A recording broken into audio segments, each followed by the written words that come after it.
So, kumusta po kayo mga katribo? Ako po ay nagbabalik. I know na since Monday and Tuesday, wala po akong post. Kasi, although napakaraming issue po sa ngayon. Kasi po, nung Monday, ay talagang maghapong nag-brown out, pati hanggang madaling araw. At hindi ko maalam dahil nung ako'y natulog, wala pang ilaw. At pagising ko, wala pa rin ilaw. Hanggang umalis ako. Umalis ako kasi ako po ay nagpabunot ng ngipin kahapon. Kaya napakasakit. Diyos ko. Pangalawang ulit ko nang nagpa tooth extract. Pero ngayon lang po ako naka-experience ng sobrang sakit po. Sobra, hanggang ngayon masakit. Hindi kinaya ng mefenamic acid. Kaya hindi po ako nakapag video kahapon dahil sobrang sakit po ng aking bunganga. Up to now, masakit pa rin. Kaya lang, gusto ko lang na mag-post dahil baka makalimutan na ako ng aking iilang pirasong followers. At salamat po sa inyo. So ngayon, marami nang lumipas na issue eh. Ngayon, ang gusto ko po na bigyan ng pansin, kasi po sa ngayon, sa mga isyong nangyayari, lalo sa tungkol sa in relation with the super controversial confidential fund related to the West Philippine Sea issue, ang nababakbakan po dito talaga ay yung mga Duterte and the Duterte supporters. Siyempre yung mag-amang Duterte and their avid supporters. Pero parang wala pong nakakapagpansin dito kay Pastor Kibuloy. Kaya po ako ay naisip ko po na mag-content na kasali siya. Kasi bakit po? Di po ba si Pastor Kibuloy ay isang religyoso? Ibig sabihin, highly spiritual.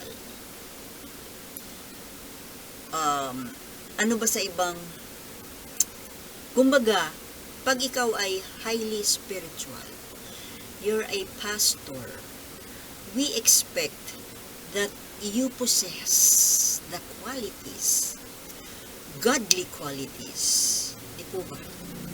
Delikadesa, kindness, reason, all the good. Di po ba? Now, alam na alam po natin na itong si Pastor Kibuloy ay siyang spiritual advisor ni Digongyo. Ayoko na siyang tawaging tatay. Kasi itong pinagagagawa niya tungkol sa issue ng West Philippine Sea ay nakakawalang respeto. Okay? Kaya ayoko na siyang, hindi ko na siya kayang tawag-tawagin pang tatay Digs. Digongyo na lang, si Digongyo. Ngayon, ang ipinagtataka ko po, bakit nagkakaganito itong si former President Rodrigo Duterte? Bakit ganito ang kanyang mga aksyon? Bakit ganito ang kanyang mga lumalabas sa kanyang bibig? Bakit ganito siya? Na parang na siyang nagiging anti-Filipino? Hindi mo na siya makitaan sa ngayon ng pagiging makabayan? Yung pagiging Pilipino. And what do we expect from a Filipino? A patriotic Filipino. Kayo po, But of course, doon sa mga bulag na suportador ng mga Duterte, ay sila ay mabuti, sila ay nasa tama, sila yon. Pero, sa karamihang Pilipino, kasama na ako doon, ay nakakatakot, nakakarindi, nakakainis, nakakagalit, lahat na ng na negative ay nakakabit sa ngayon. Maaaring hindi lang ngayon yan Maaaring noon pa. Diba? Kung tutuusin talagang noon pa, nung Pangulo pa siya, hindi ba't ipinamigay na nga pala niya? May mga secret deals siya with China, with the President of China, na naing kompromiso ang ating claim dyan sa West Philippine Sea, na ngayon ay nagiging malaking problema ng kasalukuyang administrasyon. And also, us, Filipinos. Ay, talagang masakit ang ngipin ko. Ngayon, ang ipinagtataka ko po, ano ang ginagawa ng kanyang spiritual advisor? Kung kayo, Pastor Apollo Kibuloy, ay totoong pastor ng Diyos, totoong makadiyos, totoong nasa tama, bakit hinahayaan ninyo na ganito ang kinikilos at pinagsasasabi nitong iyong, how do we call, alagad, servant? Ano pwede itawag natin sa relationship nila? Client? I don't know. Sige, friend na lang.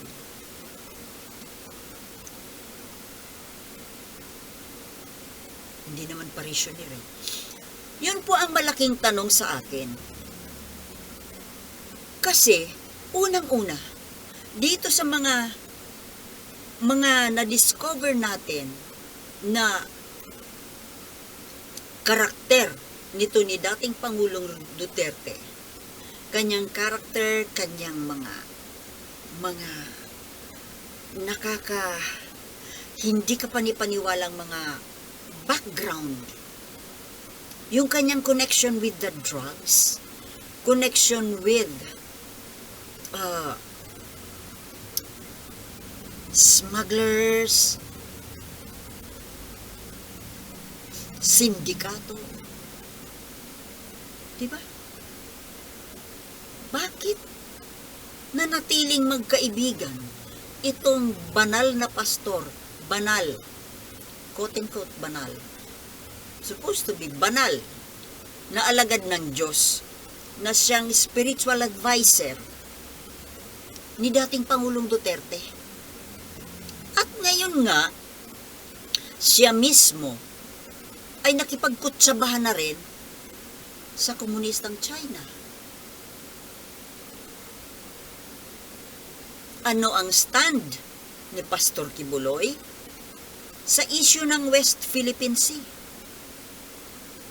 Hindi ba dapat isa ang kalampag nila ng kanyang kaibigan, ng kanyang estudyante, sabihin natin pupil? Kasi ikaw ang spiritual advisor spiritual pupil. Pero, kung napapansin nyo po, makinig kayo kapag sila ay nagpo-programa ni dating Pangulong Duterte dyan sa gikan sa whatever. Kapag nagsasalita po si Duterte, si Duterte ang nagmo-monopolize ng talk. Well, because of course, programa niya yon. Pero, nandoon po present nasa harapan niya yung kanyang spiritual advisor, si Apollo Kibuloy. At kung maririnig nyo, ako napapansin ko kapag nagsasalita si Duterte, parati siyang kulang na lang tawaging yes sir Yung bow na bow siya, di ba? Naririnig nyo ba? Yung act ng pagsang-ayon sa mga sinasabi ni Duterte.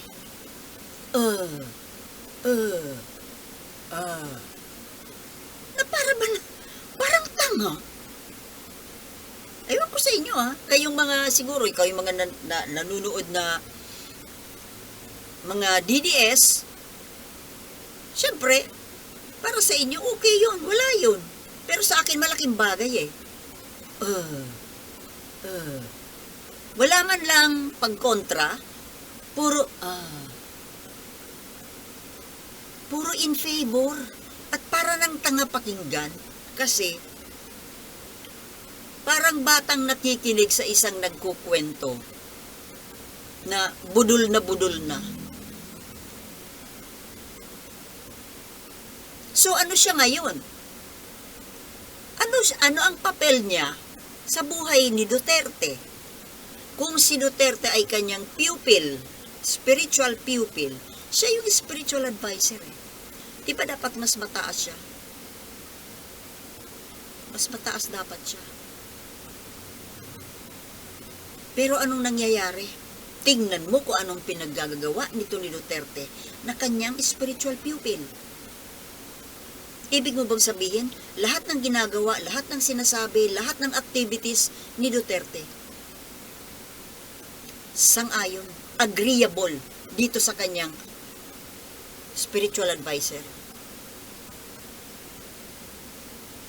Kung totoo na involved si Duterte sa mga sari-saring anomalya noong during his administration, yung mga anomalya sa Pharmally, sa PhilHealth, ano pa?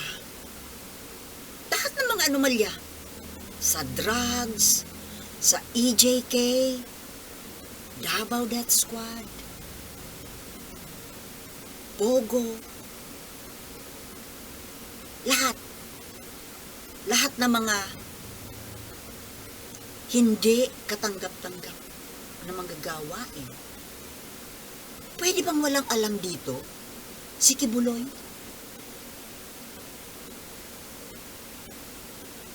Nangangahulugan. Kasabwat din siya. Kung hindi man, konsentidor siya. But knowing na mayroon nga siyang kaso sa Amerika, di ba wanted siya ng FBI? Yung activities din niya, international pa naman, na wala na sa katinuan. Napakasama na gawain. Yan ba? Yan ba ang pastor?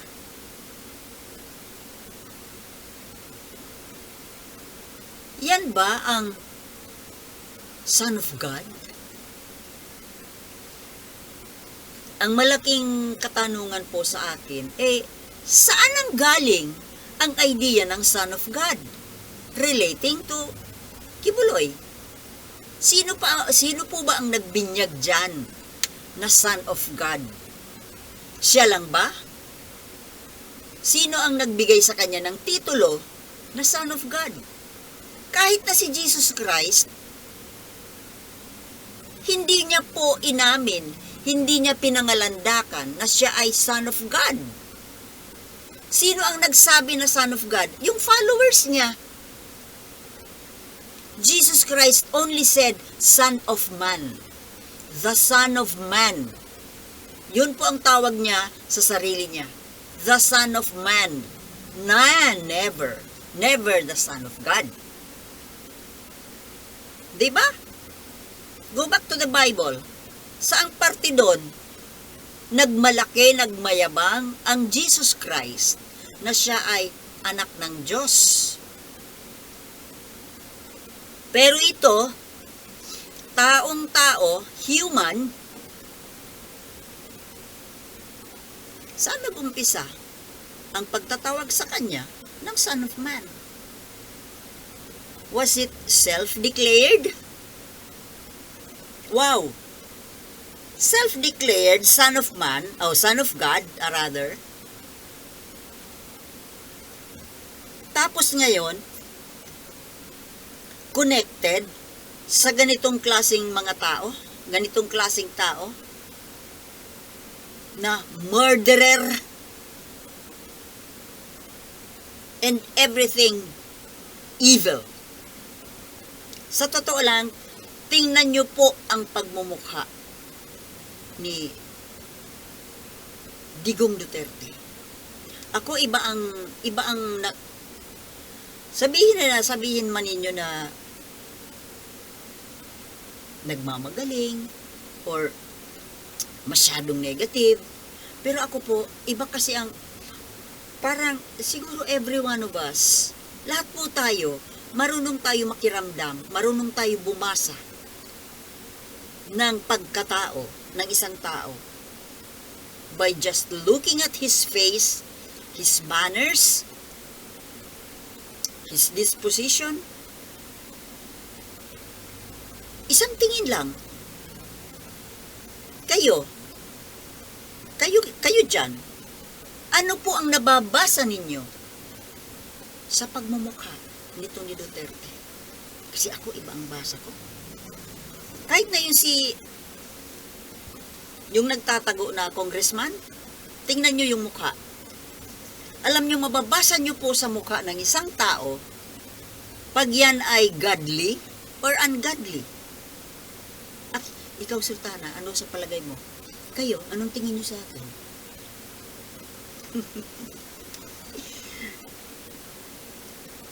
Labas ako sa usapan. Ako ang nagjo-judge ngayon. Oh, judge? Ba't ka nagjo-judge? Don't judge, diba? Oo nga naman pala. Ibig ko sabihin, mayroon po tayong tao, mayroon po tayong ano ba yung unexplainable na feeling, talent, I could say, na bumasa or makiramdam sa aura ng isang tao. Kasi po, kung ano nakikita sa atin sa panlabas, di po ba, reflection po yan ang nasa loob. So, anong ibig kong sabihin? Gaya na nasa title ko, hindi kaya may sapi na po itong hindi lang si Digong nyo, kundi pati ito ng Alam nyo, kung may sapi iyong isang tao, sino ba ang naggumagamot dyan? Exorcist, di ba? Yung pinapalabas yung evil spirit na nakasapi doon sa tao. So, sino po dyan ang exorcist? O baka naman yung exorcist na yan mismo, siya na yung evil spirit. Hindi kaya? So, mga kababayan, mga katribo, medyo hindi po political itong topic natin, pero nilalabas ko lang po yung saloobin ko, yung obserbasyon ko, at yung basa ko dito sa dalawang taong ito. Saan ka nakakita ng Son of God na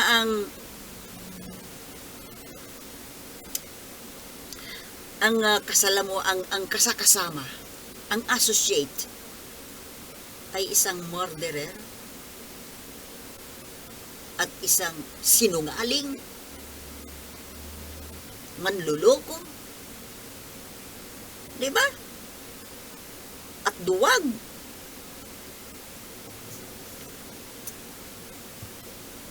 Kayo na po ang bahala sa sumagot kung ano po sa palagay ninyo dito sa sinabi ko? Bahala na po kayong magbasa. Basa nyo rin po. Alam ko, nakakabasa tayo ng mga saloobin ng tao, ng character. Hindi po ba? So, yun lang po. Tumigil na ako kasi talagang masakit ang ngipin ko. Hindi pa nga sana ako mag-video kaso baka makalimutan nyo na ako. Sakit talaga. So, thank you for watching and see you in my next vlog. Maraming salamat. Peace.